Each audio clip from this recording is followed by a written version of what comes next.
What's up, guys? Welcome to Daily Dose of Reddit. This is your host, Zach, and today's subreddit is r/ChoosingBeggars.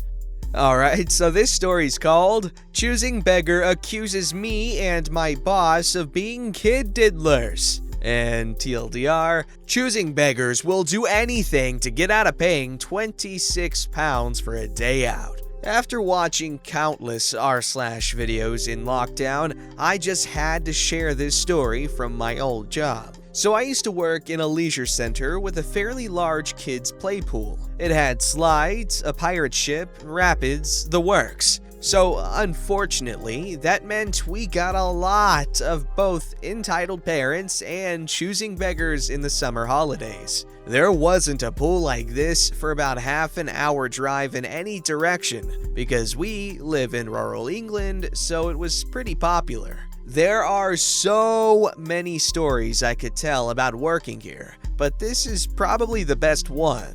It could go in r/entitled parents, but I felt like this one is the best fit. So it was a Saturday in the Easter holidays, and I was the only staff member on the front desk with a queue of about 100 people out the door and into the car park. Not ideal. We had a system where you got a colored band that signaled when you could go in the pool, and each color would get called out after an hour, so it wasn't unsafe for the ratio of customers to lifeguards. Because it was so busy, we had about an hour's wait to be able to go swimming, but most customers didn't mind because we had a big playground next to the center, a coffee shop, and a mini golf course, so there was plenty to do for an hour. So far, I'd not had too many problems with customers that I couldn't diffuse myself because my manager was lifeguarding that day, so all in all, it was going pretty well. Until choosing beggars arrive. Even from the queue, I had a feeling I'd have trouble with these customers because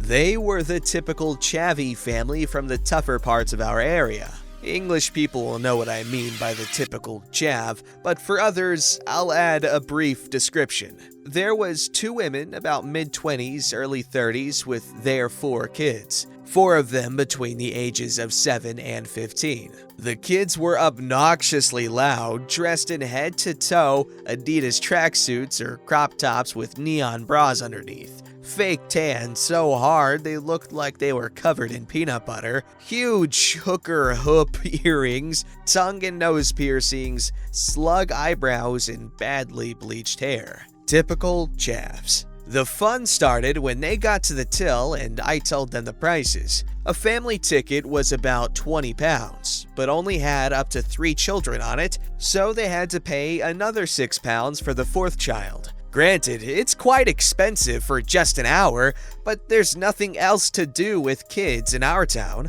Choosing Beggar number 1 piped up saying the price was ridiculous and that they shouldn't have to pay for the extra child because she was 7, which wasn't our policy. Then she tried to convince me she was a carer for her son who was autistic. We do allow carers to swim for free, but only if they can provide proof of the disability, which this woman couldn't do, so I couldn't let her in as a carer. She then started going off about the fact I'm discriminating against her son and that he was autistic and she wanted a price reduction for the horrible service she received. I almost fell down when I was reading that. Obviously, I couldn't do that, but I tried to calmly explain that I wasn't saying her son wasn't autistic, just that if she didn't have her carer card or paperwork, she couldn't swim for free today. The queue was getting even bigger, and it was getting a bit awkward to say the least. Next, the older woman butted in, saying they should receive a discount because they get benefits from the government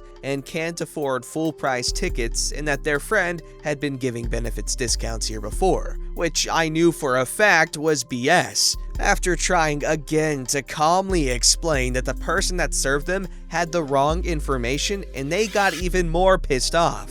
After a few more minutes of back and forth, I could finally tell them about the wait time for the pool, and once again, they kicked off big time. These choosing beggars demanded free food vouchers for the coffee shop upstairs, and again, trying to get a discount for the wait, which of course I couldn't provide, but said if they wanted some free activities while they waited, they could use the park next to the center. This carried on for another 5 minutes or so, and they finally paid, but demanded to see the manager. Since he was really busy, I said he wasn't available, but they could speak to him after their swim. Sometimes I would do this with problem customers because by the time they'd had their swim, they'd forgotten all about their petty complaints. They finally left and went to wait for their swim, and I could get on with my day, hoping that I wouldn't see them again before my shift ended. A few hours later, their color band got pulled out of the pool after their time limit.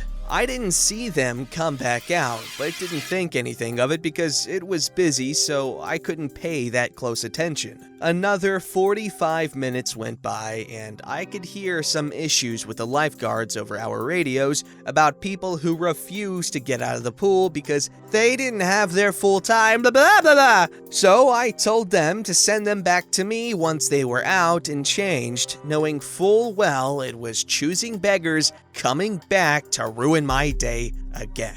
The Choosing Beggars and their children caused hell in the changing room, walking mud everywhere, throwing things, leaving dirty clothes in the showers, etc.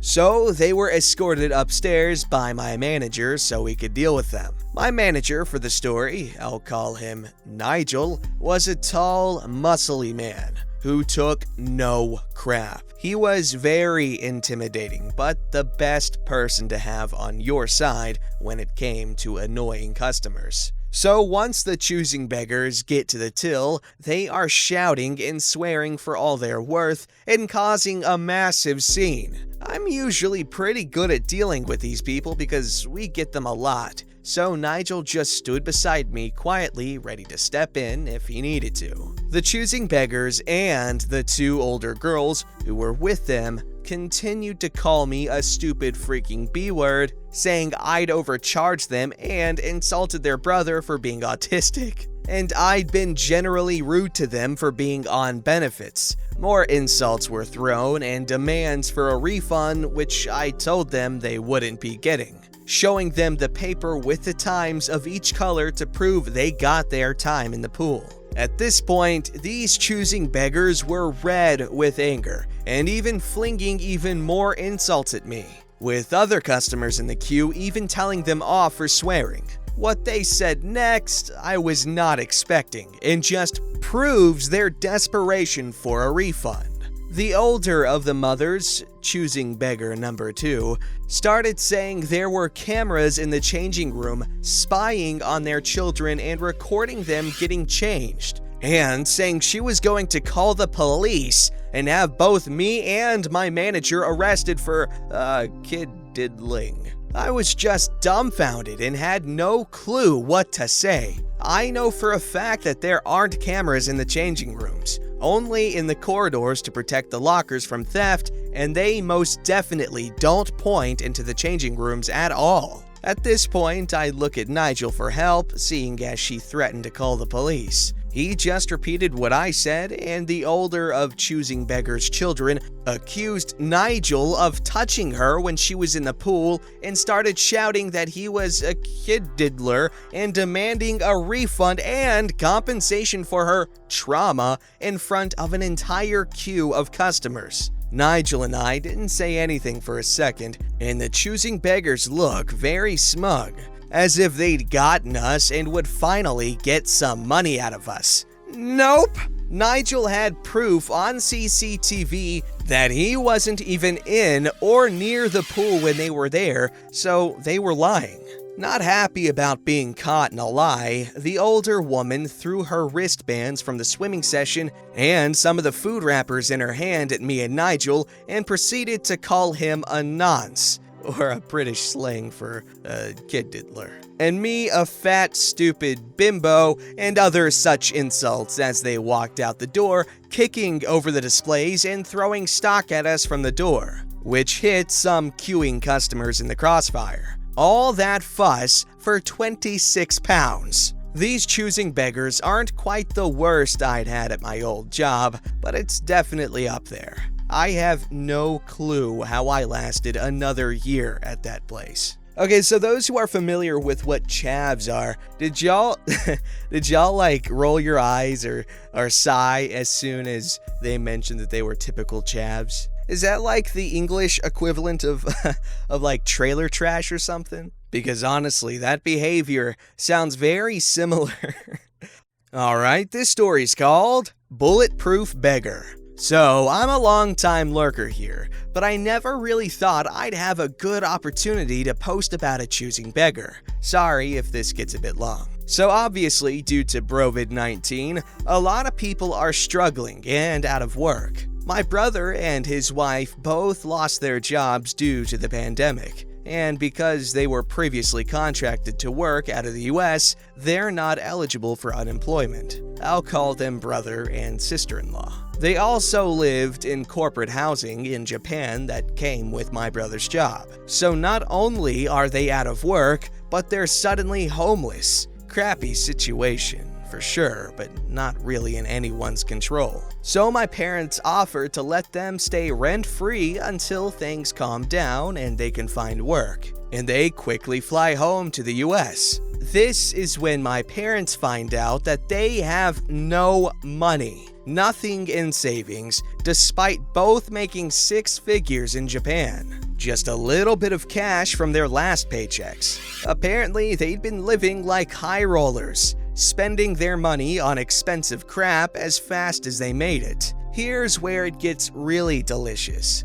Both my parents are in their 60s and are getting ready to retire. So they're trying to save everything they can to be in a good position when they stop working. But now, because brother and sister-in-law both still have multiple bills each month, such as credit card payments and cell phones, my parents are loaning them money to pay their bills, as well as paying for all their food, etc. So it's now been a few weeks into this, and brother and sister-in-law decide they want to start drinking bulletproof coffee in the morning. For those not familiar, it's basically a high-calorie meal replacement coffee made with butter and other oils. The trouble here is that Bulletproof is a trademarked brand that sells their own oils in clarified butter or ghee, with the usual ridiculous markup that overhyped fitness trends tend to come with. It's also worth mentioning that there are about 8.3 million fitness blogs with much cheaper dupe recipes. So my mom, trying to be supportive,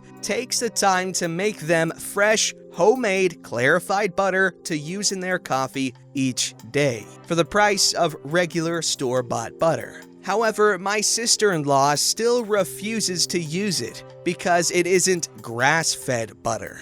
My mom calls me in tears because brother and sister-in-law are accusing her of judging their life by insisting on buying them cheap food and suggesting that they get a job at a delivery company if they want special groceries. I tell her to put me on speaker and proceed to chew them out and explain that beggars can't be choosers. My sister-in-law then takes the opportunity to start ragging on my customer service job and saying that she and my brother are worth so much more than me, etc. So I, of course, am done with it and point out that while I might have a low-wage customer service job, I am paying all my own bills and have money in the bank. Good Lord, my brother and I were raised exactly the same. I have no idea what happened to make him such a choosing beggar. They are so lucky to have parents that are willing to put up with that crap again.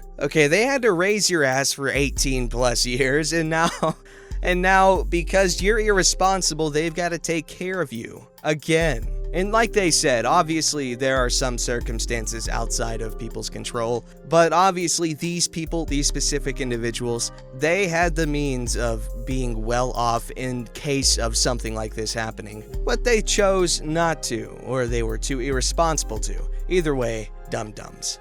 Alright, so this story's called Entitled Woman Wants Me to Buy Her Groceries During Lockdown. First, a bit of context. I live in Italy, and this story happened during the second week of lockdown. I had never talked with all the people that live in my building before lockdown, but I knew some of them were quite old. Having said this, let's start with the story. After the first week of lockdown, I was too bored to stay home, so I decided to go buy groceries for the old people in my building as they were more at risk than me. I didn't want to be paid or anything, I just wanted to go out a bit. They would give me a list of things to buy, I would tell them how much everything cost, so they would leave the money outside their door and I would leave their groceries. So there was no contact. Note, I took every possible measure to stay safe, and I even went to very far supermarkets to be the only one buying groceries. About 2 or 3 days after this thing had started,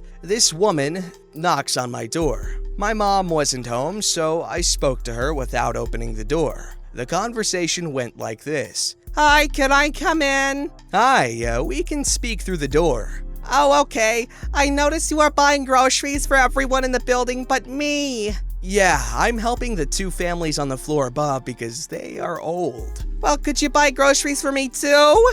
I thought about this as another opportunity to go out. Of course, just tell me what you need.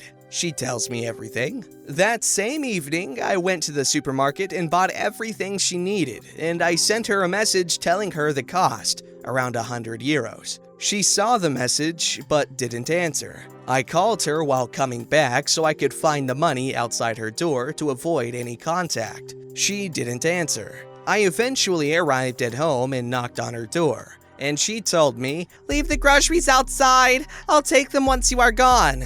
And I said, "First pay me." She started yelling things like, "Old person upstairs told me you didn't want to be paid," and started demanding that I leave her groceries outside the door. I just left and came back home. While going down the stairs, she threatened to call the police, telling her I stole her groceries, but she didn't. I kept everything. She started avoiding me since then, but it doesn't bother me. How do people think that's okay? This is why we can't have nice things, because anytime people try to do something nice, people like this just ruin everything for everybody, then the people who need help don't get the help they need.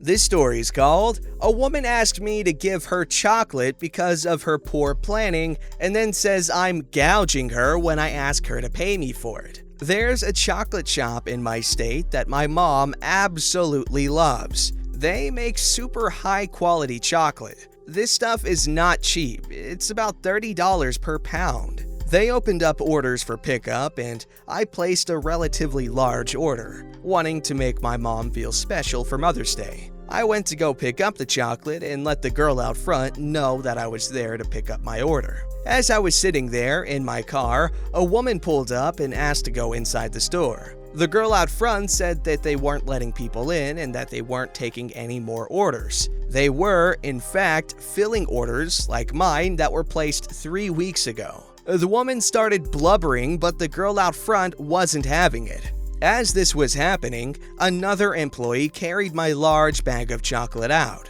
The woman came up to my car and asked for some of my chocolate. Since I had a big order and she wanted to give something to her grandmother, I felt a little bad and said I could give her a 1-pound assortment box I got, not my mom's favorite. I asked her to give me $30. The woman was furious, saying, $30? That's ridiculous. Why are you gouging me on Mother's Day?